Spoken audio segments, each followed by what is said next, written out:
des Affaires étrangères Demek Amakounen a rencontré hier la communauté diplomatique basée à Addis Abeba pour les informer de l'état des affaires courantes en Éthiopie. Le Parti des citoyens éthiopiens pour la démocratie sociale ISEMA a condamné la résurgence de l'agression dans le parti par le TPLF.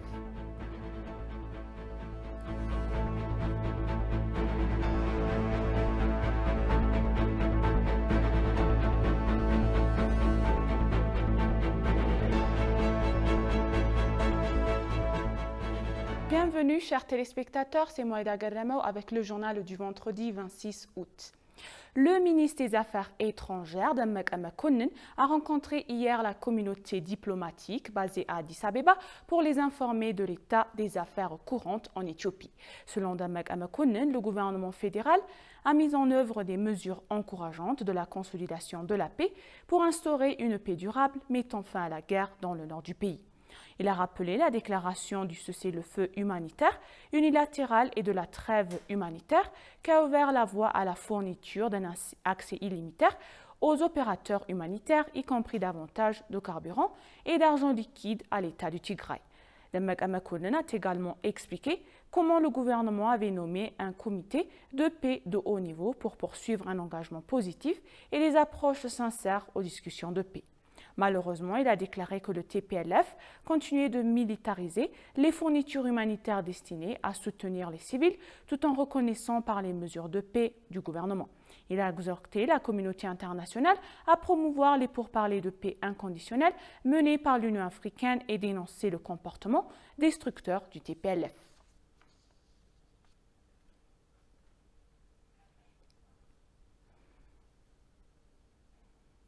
Par ailleurs, le Parti des citoyens éthiopiens pour la démocratie sociale, ISEMA, a condamné la résurgence de l'agression dans le nord par le TPLF.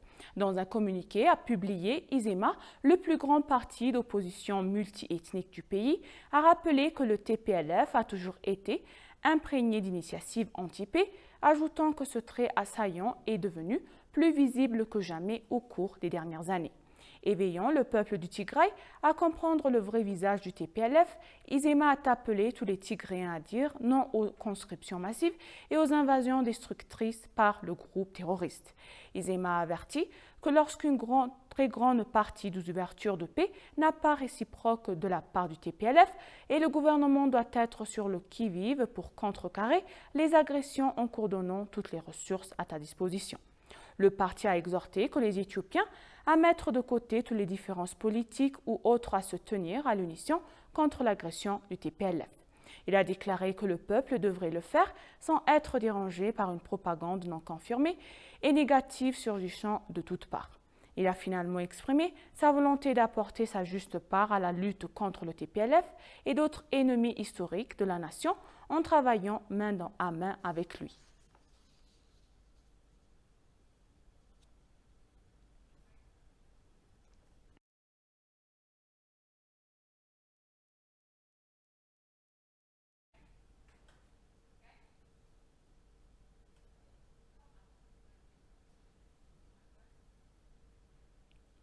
L'ambassadeur de Russie en Éthiopie, Evgeny Trekin, a critiqué le vol de 12 pétroliers contenant 570 000 litres de pétrole par le TPLF dans un dépôt du programme alimentaire mondial dans la capitale de la région du Tigray, le Megalle. L'ambassadeur Trekin a déclaré à l'agence éthiopienne de presse que les entrepôts étaient destinés à aider les personnes dans une situation désespérée. La population pacifique du Tigray, qui souffre de nombreuses tragédies d'origine humaine et naturelle, est censée recevoir une aide humanitaire de ces installations de stockage de nourriture et de carburant, a-t-il déclaré. Selon l'ambassadeur Trekin, personne avec une quelconque raison ne justifierait de tels actes. Il ne peut donc ne pas concevoir comment la communauté mondiale réagirait. Il a souligné le fait que la vérité finirait par éclater et que tout le monde comprenait ce qui est réellement passé et que ce qui se passe en connaissant que certains partis pourraient vouloir éviter le jugement.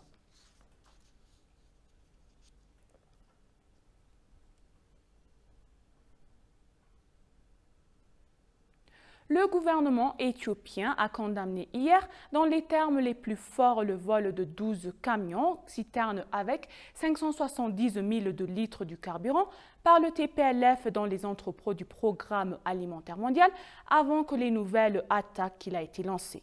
Le communiqué indique que le vol de carburant est tout à fait destiné à aider les actes d'agression belligérants du TPLF. Écoutons les détails. Le pillage des entrepôts de Pram n'est pas seulement un acte ignoble commis par un groupe criminel qui fait du commerce au nom du peuple du travail, mais un crime de guerre et une violation du droit international humanitaire selon le communiqué. En plus des rapports antérieurs de ces derniers mois, l'acte criminel d'hier a été confirmé par des partenaires humanitaires internationaux, à savoir le Programme alimentaire mondial et le Bureau des Nations unies pour la coordination des affaires humanitaires. Le pillage du carburant et l'aide humanitaire est sans aucun doute utilisé pour poursuivre la récente attaque du TPLF lancée dans les communautés autour de la ville de Kobo, indique le communiqué. Des rapports confirment également que le TPLF a non seulement pillé, mais également emprisonné les membres du personnel des partenaires humanitaires qui ont résisté à la prise du pays, selon le service de communication du gouvernement. Il convient de rappeler que le gouvernement éthiopien a pris des mesures pour faciliter les flux sans entrave de l'aide humanitaire à la population de l'État du Tiraï depuis le début du conflit, a-t-il déclaré. Ajoutant que le gouvernement avait encore renforcé ce soutien grâce à la promulgation de la trêve humanitaire. En outre, ces derniers mois, les mesures de confiance prises par le gouvernement pour une résolution pacifique du conflit et l'assistance rapide aux populations de la région ont été repoussées par le TPLF, indique le communiqué. Plus récemment, le directeur général de l'Organisation mondiale de la santé, un partisan brillant et assiégé du TPLF, a utilisé la plateforme de l'Organisation mondiale de la santé d'une manière contraire à l'éthique pour affirmer que les pénuries de carburant ont entravé à l'acheminement de l'aide humanitaire. Cependant, la réalité sur le terrain, comme l'a démontré le vol d'hier, montre clairement à la communauté mondiale la militarisation connue de l'aide par le TPLF pour faire avancer son programme politique et militaire. Le gouvernement a averti la communauté internationale à plusieurs reprises et de manière continue que le TPLF pille du carburant et de l'aide humanitaire au travail depuis le début du conflit en 2020. Tragiquement pour le peuple éthiopien, ces appels et avertissements sont tombés dans l'oreille d'un sourd et aucune mesure n'a été prise pour lutter contre ces crimes. Alors que la militarisation de l'aide par le TPLF et le fait de détourner l'aide des bénéficiaires prévus dans l'état de travail sont une voie commune empruntée par le TPLF depuis les années 1980. Ce qui a été confirmé hier est maintenant visiblement devenu trop visible pour être manqué. Le gouvernement éthiopien exige sans équivoque la restitution du carburant volé et demande à la communauté humanitaire internationale de prendre des mesures sérieuses. Il exige également l'exercice de l'honnêteté et de la transparence concernant les rapports confirmés et les preuves surmentionnées.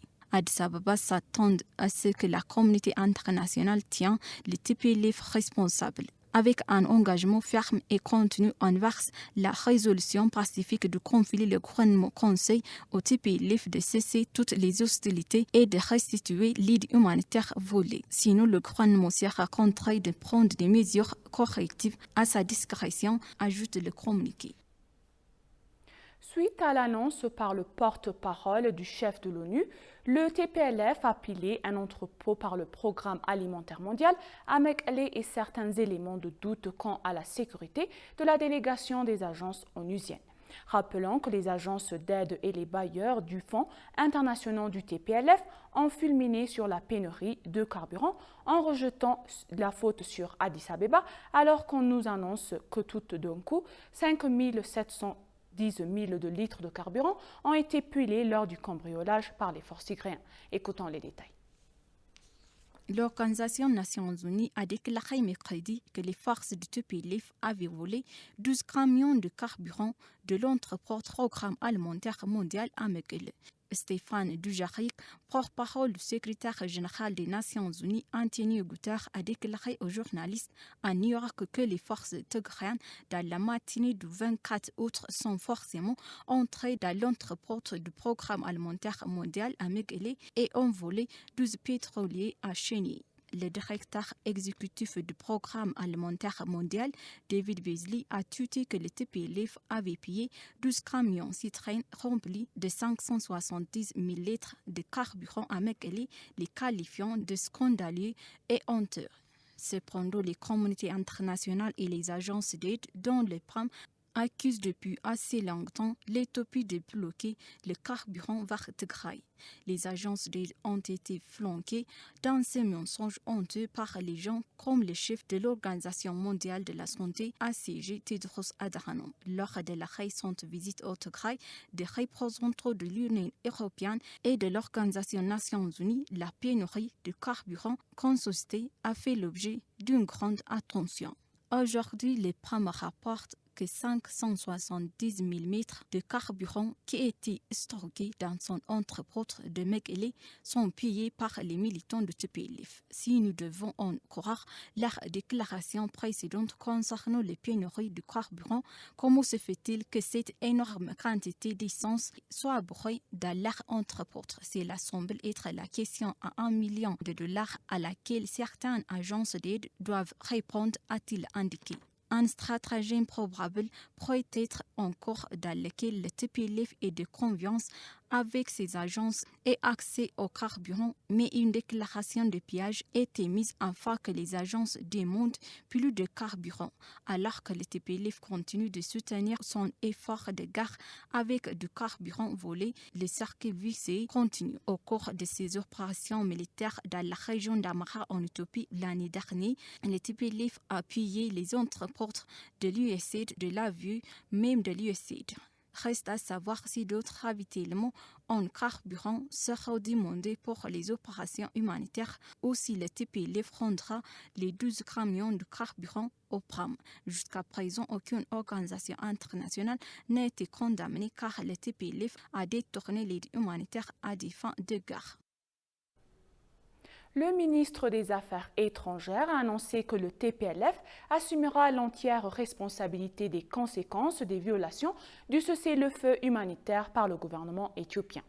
La communauté internationale a également appelé le groupe terroriste à condamner sa violence, de son refus de mettre fin pacifiquement au conflit et à tenir les citoyens de la région du Tigré responsables de les avoir maintenus dans la douleur.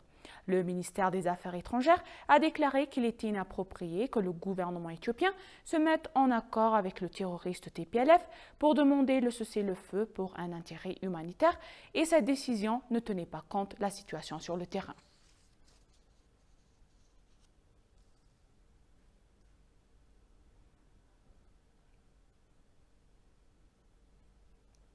Le ministre de l'Éducation, le professeur Birhanu Nagga, a eu une discussion avec l'ambassadeur du Canada en Éthiopie, Stéphane Djambini, hier. Ils ont discuté des travaux de réforme entamés pour améliorer la qualité de l'éducation en Éthiopie et ont discuté du soutien du gouvernement canadien à la mise en œuvre du programme d'amélioration de la langue anglaise et du déploiement d'enseignements bénévoles. L'ambassadeur du Canada a apprécié l'initiative visant à améliorer la qualité de l'éducation en Éthiopie et a déclaré que son gouvernement l'appuierait.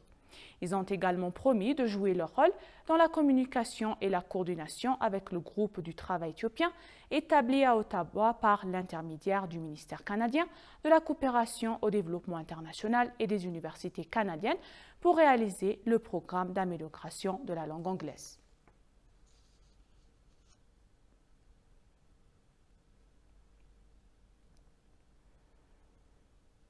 Ethiopian Airlines a annoncé avoir remporté le prix de 2022 de la compagnie aérienne préférée de l'Afrique. Lors du processus de vote du magazine mondial de voyage Trezis Award, la compagnie aérienne a reçu les votes qui en font le gagnant. Nous remercions de nous avoir élus comme la compagnie aérienne préférée de l'Afrique parmi nos clients et nous sommes fiers, a-t-elle dit. L'organisateur du prix a annoncé que la compagnie aérienne avait remporté le prix pour la 3e fois consécutive.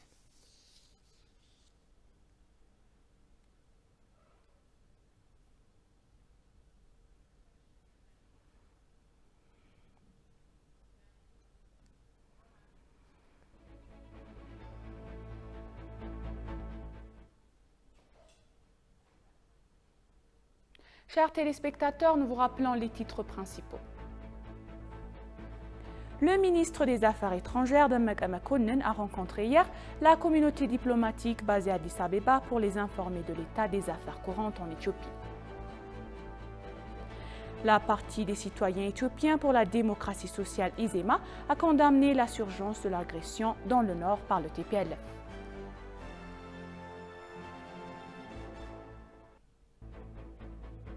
Merci chers téléspectateurs, ainsi s'achève le journal, c'était Moïda Garramo et je vous souhaite une bonne journée.